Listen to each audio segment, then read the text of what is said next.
দল থেকে দেশের নেতা হওয়ার চ্যালেঞ্জ বিএনপি চেয়ারম্যান তারেক রহমানের। ক্ষমতায় গেলে রাজনীতি, কূটনীতি, অর্থনীতির পাশাপাশি বড় ইস্যু হবে দুর্নীতি দমন। আপিলের প্রথম দিনের প্রার্থিতা ফিরে পেলেন জামায়াতের আজাদ ও স্বতন্ত্র যারা। সীমানা জটিলতায় পাবনা 1 ও 2 আসনের নির্বাচন স্থগিত করে প্রজ্ঞাপন।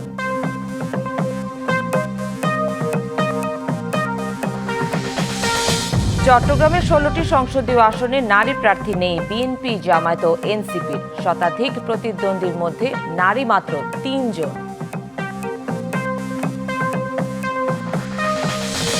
আসামি গ্রেফতারের পর চাপ আসছে, এভাবে পুলিশ দায়িত্ব পালন করতে পারবে না। মন্তব্য আইজিপির। বাধাহীনভাবে কাজ করতে দেওয়ার আহ্বান।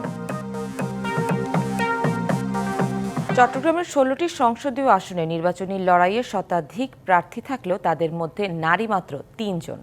তাদের 2 জন বাম রাজনৈতিক দলের আর অন্যজন ইনসানিয়াত বিপ্লবের। বিএনপি, জামায়াত ও এনসিপির পক্ষে ভোটের লড়াইয়ে নেই কোনো নারী। বড় দলগুলোর এমন অনীহায় রাজনৈতিক পরিসরে নারীর অংশগ্রহণ বাড়ানোর উদ্যোগকে বাধাগ্রস্ত করছে বলে মনে করেন বিশ্লেষকরা।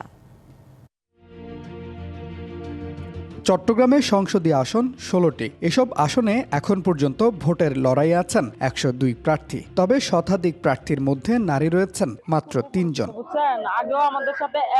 চট্টগ্রাম 10 আসনে লড়ছেন আসমা আক্তার। সুবিধাবঞ্চিত শিশুদের জন্য বিনামূল্যে স্কুল পরিচালনা ও নারী অধিকার নিয়ে কাজ করা এই নারী লড়ছেন বাংলাদেশ সমাজতান্ত্রিক দলের হয়ে। একই আসনে ইনসানিয়াত বিপ্লব দলের হয়ে লড়ছেন সাবিনা খাতুন।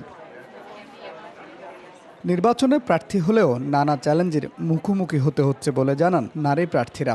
জুলাই অভ্যুত্থান আমাদেরকে দেখিয়ে দিয়েছিল, আশান্বিত করেছিল আমাদের মেয়েরা সামনের সারিতে থেকে নেতৃত্ব দিবে। নারীদের জন্য সেরকম পরিবেশ তৈরি করা হয়নি রাষ্ট্রীয়ভাবে। নারী কিংবা পুরুষ নয়, মানুষ হিসেবে সবার পরিচয়। পুরুষ হিসাবে অথবা নারী হিসাবে নিজের পরিচয় না দিয়ে মানুষ হিসাবে আমি একজন মানুষের সাথে প্রতিদ্বন্দ্বিতা করছি।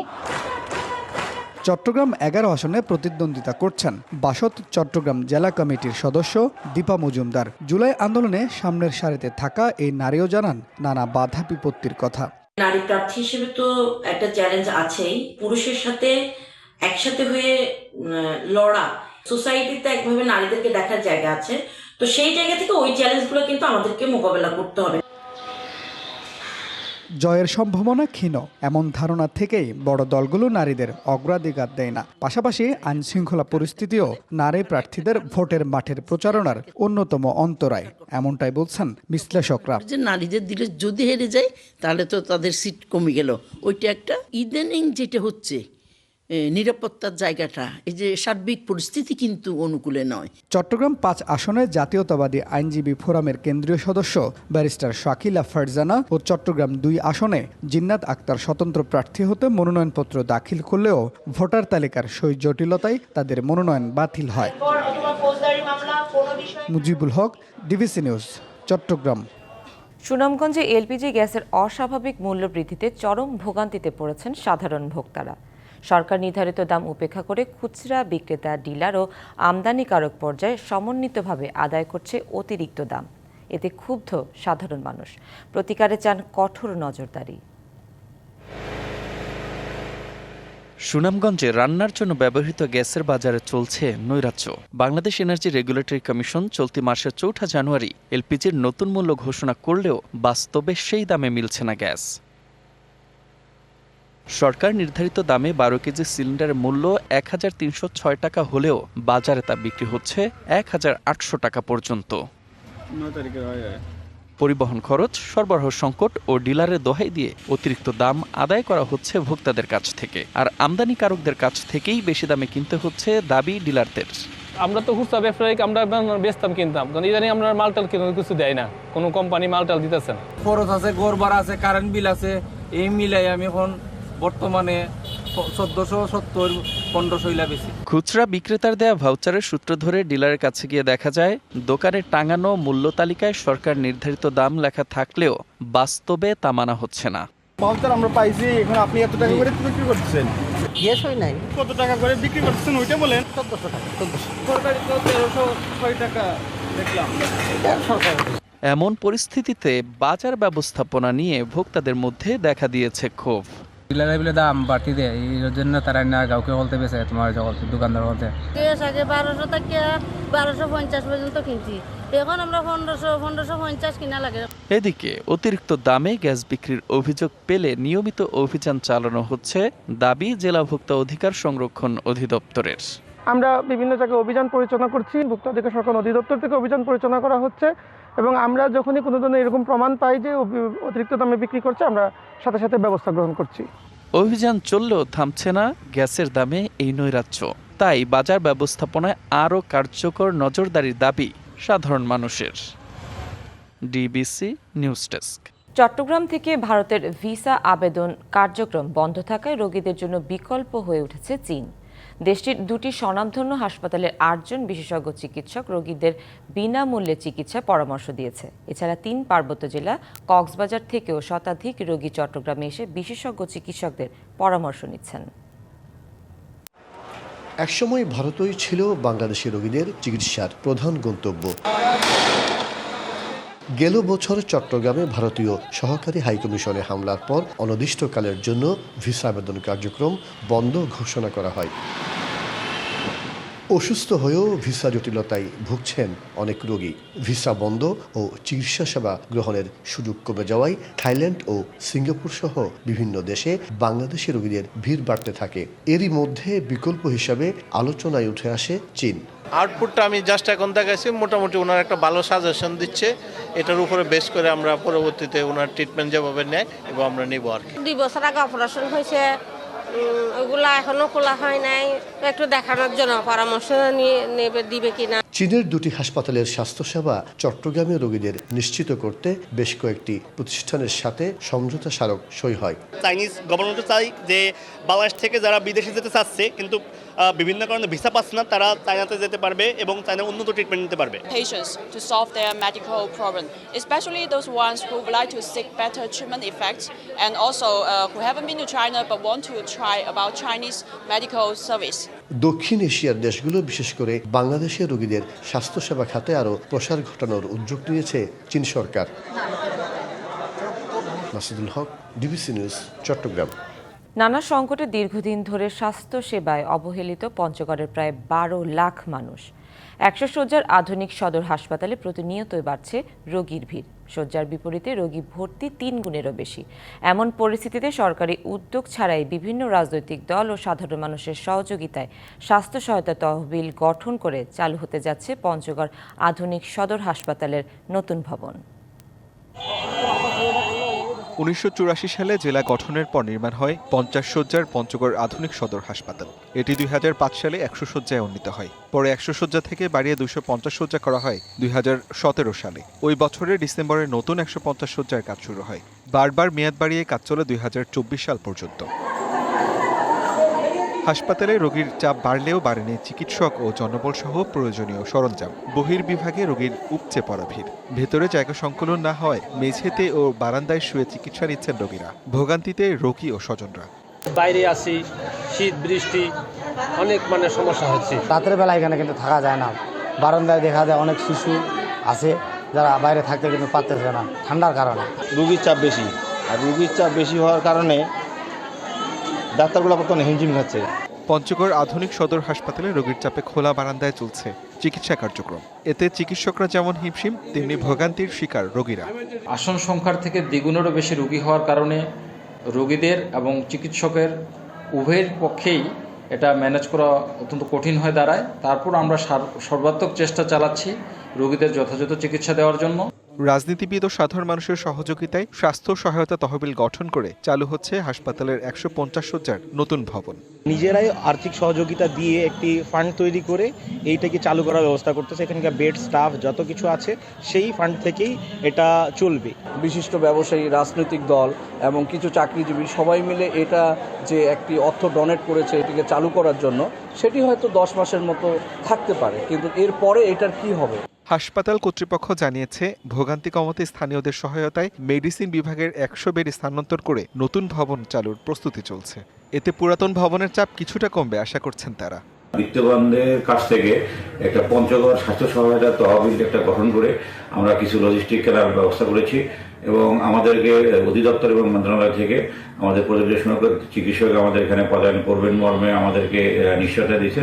সরকার ব্যবস্থাপনার দায়িত্ব না নিলে নতুন ভবনের স্বাস্থ্যসেবা কতটা টেকসই হবে তা নিয়ে রয়েছে সংশয়। DBC news desk. নির্দিষ্ট সময় আর পর্যটকের সংখ্যা সীমিত করায় নেতিবাচক প্রভাব পড়েছে সেন্ট মার্টিনবাসীর জীবন জীবিকায়। এমন সংকট থেকে স্থানীয়দের বাঁচাতে সেন্ট মার্টিনে 2 মাসের বদলে 5 মাস পর্যটক চান পর্যটন ব্যবসায়ীরা। দৈনিক 2000 পর্যটক অসাধু সিন্ডিকেটের কবলে বলে অভিযোগ তাদের। প্রবাল দ্বীপ নারিকেল জিঞ্জিরা এই দ্বীপের মানুষের জীবিকা পুরোটাই পর্যটন নির্ভর। পর্যটকের আশায় গড়ে তোলা হয়েছে অসংখ্য রিসোর্ট ও কটেজ। দ্বীপের জীববৈচিত্র্য রক্ষায় সরকারের নেওয়া পর্যটক সীমিতকরণ ও সময় নির্ধারণের সিদ্ধান্ত নেতিবাচক করে তুলেছে নারিকেল জিঞ্জিরার মানুষদের। সেন্ট মার্টিনের ভৌগোলিক নিরাপত্তা ও সামগ্রিক পরিস্থিতি নিয়ে উদ্বিগ্ন তারা। সরকারের সিদ্ধান্তের সংকটে পর্যটন ব্যবসা, যার উপর নির্ভরশীল স্থানীয়রা। পর্যটক সীমিত করে দিছে। 2000 পর্যটক যারা শিপ টিকিট বিক্রি করে তাদের নিয়ন্ত্রণে চলে গেছে। তো এভাবে একটা এই জিনিসটা সিন্ডিকেটের মধ্যে পড়ে গেছে। সন্দেহে আমরা হতাশায় আছি। আমরা খুব হিমশিম খেয়ে যাচ্ছি। স্টাফ ম্যানেজমেন্ট কতটুকু নিচ থেকে দিতে হচ্ছে এটা এখন আমাদের চিন্তার বিষয়। 2 মাসের আয়ে 10 মাস চলা অসম্ভব। অসংখ্য হোটেল, মোটেল ও রিসোর্ট থাকলেও সীমিত হওয়ায় পর্যটক পাচ্ছে না অনেকেই। 10 মাস একেবারে পুরো সেন্ট মার্টিন লকডাউন ছিল, কিন্তু এই 10 মাসে পুরো সেন্ট মার্টিন দ্বীপে নীরব একটা দুর্ভিক্ষ চলেছে। বিচ এরিয়ার রিসোর্টগুলো ছাড়া কিন্তু গ্রাম ভেতরের যে রিসোর্টগুলো একেবারেই বন্ধ। বঙ্গোপসাগরের অনন্য এক প্রবাল দ্বীপ সেন্ট মার্টিন। কেবলমাত্র পর্যটন শিল্পের উপর নির্ভর করে এই দ্বীপে গড়ে তোলা হয়েছে প্রায় 200টি রিসোর্ট। DBC news desk.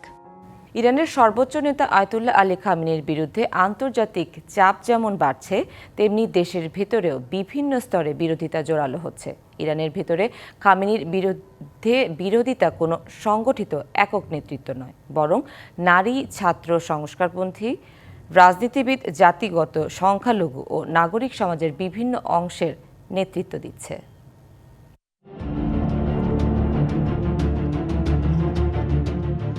ইরানের ভেতরে খামেনি ও ইসলাম বিরোধী শাসন ব্যবস্থার বিরোধিতা কোনো একক রাজনৈতিক দলের মধ্যে সীমাবদ্ধ নয়, বরং সমাজের বিভিন্ন স্তরে ছড়িয়ে আছে অসন্তোষ ও প্রতিরোধ।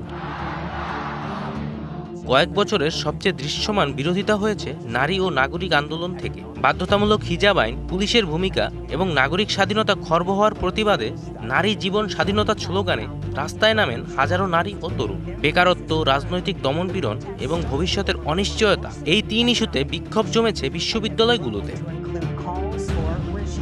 আন্দোলনে রয়েছে সংস্কারপন্থী রাজনীতিকরাও।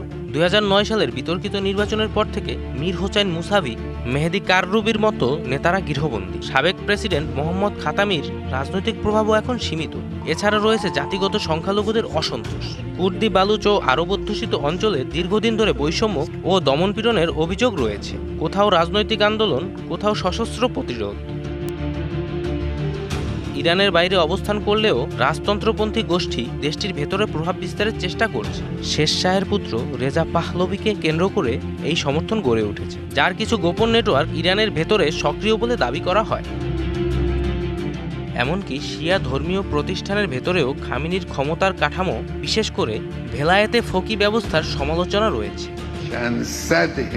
জয় রায়, ডিবিসি নিউজ ডেস্ক। মধ্যপ্রাচ্যের রাজনীতিতে ইরান এক অনন্য নাম। গত অর্ধশতকে এই দেশটির ভেতরে একের পর এক আন্দোলন কাঁপিয়ে দিয়েছে সরকার। সমাজ ব্যবস্থা ও রাষ্ট্রযন্ত্রের ভিত, কখনো বিপ্লব, কখনো রুটি রুজির দাবি, আবার কখনো নারীর অধিকারের প্রশ্নে ইরানের রাজপথে দফায় দফায় নেমেছে ইরানিরা। গত 5 দশকে নানা আন্দোলনে উত্তাল সময় পাড়ি দিয়েছে ইরান। 1979 সালে ইসলামী বিপ্লবের সময় রাজনৈতিক স্বাধীনতার দাবিতে রাজপথে নামে লাখ লাখ মানুষ। পতন ঘটে শাহ মোহাম্মদ রেজা পাহলভির শাসনের, জন্ম নেয় ইসলামী প্রজাতন্ত্র ইরান। আয়াতুল্লাহ খোমেনির নেতৃত্বে এই বিপ্লব শুধু সরকার বদলায়নি, পুরো রাষ্ট্র ব্যবস্থার চরিত্র পাল্টে দেয়। তবে বিপ্লবের পরও থেমে যায়নি বিক্ষোভ। 1999 সালে তেহরানের বিশ্ববিদ্যালয়গুলোতে শুরু হয় ছাত্র আন্দোলন। সংবাদপত্র বন্ধের প্রতিবাদে রাস্তায় নামা শিক্ষার্থীদের উপর নিরাপত্তা বাহিনীর কঠোর দমন দেশ জুড়ে আলোড়ন তোলে। এ আন্দোলনে প্রাণ যায় অন্তত 3 জনের। আর 2009 সালে প্রেসিডেন্ট নির্বাচনের ফল ঘিরে লাখো মানুষ সবুজ রঙের পতাকা হাতে নেমে আসে রাজপথে, যা পরিচিত গ্রিন মুভমেন্ট নামে। সরকার বিরোধী এই আন্দোলনও কঠোরভাবে দমন করা হয়। এর পরের আন্দোলনগুলো ছিল ভিন্ন ধরনের। 2017 ও 2019 সালে অর্থনৈতিক সংকট, জ্বালানির দাম বৃদ্ধি আর বেকারত্ব বৃদ্ধির প্রতিবাদে ফেটে পড়ে ইরানের সাধারণ মানুষ। মানবাধিকার সংস্থাগুলোর দাবি 2019 সালের আন্দোলনে প্রাণ হারান শতাধিক মানুষ। আর 2022 সালে হিজাব না পড়ার অভিযোগে আটক মাহসা আমিনী পুলিশের হেফাজতে মারা গেলে তা কাঁপিয়ে দেয় পুরো ইরানকে। শুরু হয় নারী, জীবন ও স্বাধীনতা আন্দোলন। হিজাব, ব্যক্তি স্বাধীনতা আর রাষ্ট্রীয় নিয়ন্ত্রণের বিরুদ্ধে নারীদের নেতৃত্বে প্রতিবাদ বিশ্বজুড়ে আলোচনার জন্ম দেয়। যুক্তরাষ্ট্রের নিষেধাজ্ঞা ও কয়েক মাস আগে ইসরায়েলের সাথে 12 দিনের যুদ্ধের পর ইরানের অর্থনীতি চরম সংকটে পড়েছে। মান ধসে পড়েছে দেশটির মুদ্রার। এর প্রভাবে গেল 2 সপ্তাহ আগে শুরু হয় সরকার বিরোধী আন্দোলন। খান মোহাম্মদ মুকুল, ডিবিসি নিউজ ডেস্ক। সংবাদ এই ছিল এখনকার মতো। ডিবিসি নিউজের সংবাদগুলো পড়তে ভিজিট করুন dbcnews.tv আর ভিজিট করুন ডিবিসি নিউজের ফেসবুক পেজ এবং ইউটিউব চ্যানেল। সাথেই থাকুন।